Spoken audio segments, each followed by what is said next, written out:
लक्ष्मी मुक्ती योजना करोडो महिलांसाठी आनंदाची बातमी. अटी अर्ज प्रक्रिया संपूर्ण माहिती या व्हिडिओच्या माध्यमातून आपल्याला पाहायला मिळणार आहे. थोडक्यात माहिती. राज्य सरकारने लक्ष्मी मुक्ती योजना सुरू केली. पत्नीचे नाव जमिनीवर सातबाऱ्यावर नोंदवता येईल. कोणतेही शुल्क आकारले जाणार नाही. अर्ज प्रक्रिया तलाठी कार्यालयातून होईल. महिलांना सह मालकी हक्क मिळणार, ज्याच्यामुळे सरकारी योजना व कर्जाचा थेट लाभ मिळेल. विधवा किंवा घटस्फोटित महिलांसाठीही जमीन मोठा आधार ठरेल. जमिनीवर नाव असल्यामुळे महिलांचा आत्मविश्वास व कुटुंबातील निर्णय क्षमतेत वाढ होईल. होय, संपूर्ण व्हिडिओ या माध्यमातून आपल्याला पाहायला मिळणार आहे, म्हणून हा व्हिडिओ आपण शेवटपर्यंत पहा.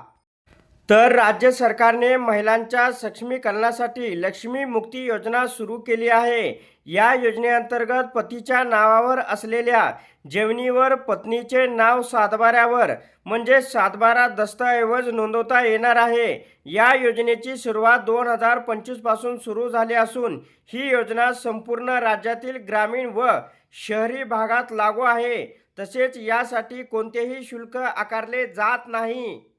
योजनेचा मुख्य उद्देश महिलांना जमिनीत समान आणि सहमालकीचा हक्क मिळवून देणे हा आहे. या योजनेमुळे जमीन केवळ पतीच्या नावावर न राहता पत्नीच्या नावावरही नोंदवता जाईल. सातबाऱ्यावर पत्नीचे नाव असल्यामुळे महिलांना थेट सरकारी योजना, कर्ज सुविधा आणि अनुदानाचा लाभ मिळेल. यामुळे शेतकरी महिलांचा आत्मविश्वास वाढेल.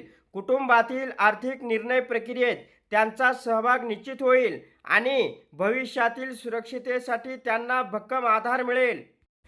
योजनेचे फायदे. पतीच्या जमिनीवर पत्नीचे नाव सातबाऱ्यावर नोंदवले जाईल. जमीन दोघांची मिळून राहील, त्यामुळे महिलेलाही तितकाच अधिकार मिळेल. महिलांचे नाव जमीन कागदावर असल्याने शेतकरी महिलांना थेट सरकारी योजना व कर्ज मिळेल. जमीन नावावर असल्याने शेती कर्ज, अनुदान याबाबत निर्णय घेताना महिलांचा सहभाग वाढेल. पती नसल्यासही जमिनीवरील हक्क कायम राहील. घर, शेती व कुटुंबाच्या कामात महिलांचे महत्त्व वाढेल. महिलांच्या मृत्यूनंतर त्यांची जमीन मुलांना किंवा वारसांना सहज मिळते. विधवा किंवा घटस्फोटित महिलांसाठी जमीन मोठा आधार ठरते. योजनेच्या पात्रता व अटी. अर्जदार महिला महाराष्ट्राची स्थायी रहिवासी असावी. पतीच्या नावावर जमीन असणे आवश्यक आहे. जमिनीवरील सातबारा दस्तऐवज अद्ययावत असावा. पत्नीचे नाव सातबाऱ्यावर नोंदवण्यासाठी पतीची संमती आवश्यक आहे. अर्जदार महिलेकडे आधार कार्ड, ओळखपत्र आणि आवश्यक कागदपत्र असणे बंधनकारक आहे. ही योजना केवळ वैवाहिक महिलांसाठी लागू आहे. अर्ज करताना कोणतेही शुल्क आकारले जाणार नाही. आता या योजनेचा लाभ घ्यायचा आहे तर आवश्यक कागदपत्रे. पत्नीचे व पतीचे आधार कार्ड, रेशन कार्ड, मतदार ओळखपत्र, सातबारा दस्तऐवजी प्रत, पत्नीचे फोटोयुक्त ओळखपत्र, बँक खाते तपशील, विवाह नोंदणी प्रमाणपत्र, काही जिल्ह्यात पोलीस पाटील यांचा कायदेशीर पत्नी असल्याचा दाखला.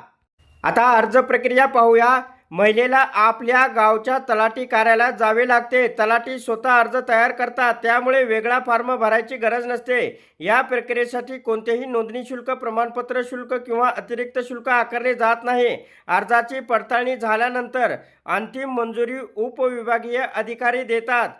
मंजुरीनंतर पत्नीचे नाव सातबारा दस्तऐवजात अधिकृतपणे नोंदवले जातात. तर अशा प्रकारे राज्यातील महिलांसाठी ही एक अत्यंत महत्त्वपूर्ण अपडेट आहे. महिलांनो, हा व्हिडिओ जास्तीत जास्त आपल्या महिला वर्गांकडे शेअर करा, जेणेकरून त्यांना माहिती मिळेल. तर अशा प्रकारे महिलांसाठी ही एक अत्यंत महत्त्वपूर्ण अपडेट होती. अशा प्रकारच्या महत्त्वपूर्ण अपडेट जाणून घेण्यासाठी आताच आपल्या टुडे मराठी रघु यूट्यूब चॅनलला जास्तीत जास्त शेअर व सबस्क्राईब करा.